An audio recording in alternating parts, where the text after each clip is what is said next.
ইসকনকে আগামীকালের মধ্যে নিষিদ্ধ করতে হবে। যে সাইফুল অ্যাডভোকেট সাইফুলকে হত্যা করা আছে, এই হত্যাকাণ্ড আপনারা করেছেন কিনা এই দায় আপনাদেরকে নিতে হবে। ইসকনের এই বাংলাদেশে কোনো কার্যক্রম হতে পারে না এবং দেশ বিরোধী, দেশকে অস্থিতিশীল করার ষড়যন্ত্র।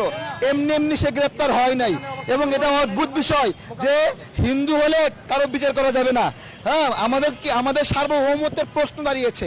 বাংলাদেশের 90% বেশি মুসলিম এবং এখানে 8% হলো হিন্দু।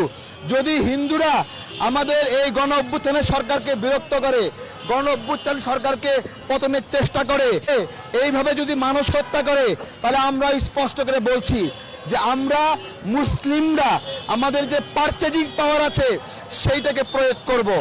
আমরা আমাদের মুসলিম নাগরিকদেরকে বলতে বাধ্য হব যে আপনারা হিন্দুদের এই ষড়যন্ত্র বন্ধ না হওয়া পর্যন্ত, অথবা হিন্দুরা এই ষড়যন্ত্রের সঙ্গে নাই, এই ধরনের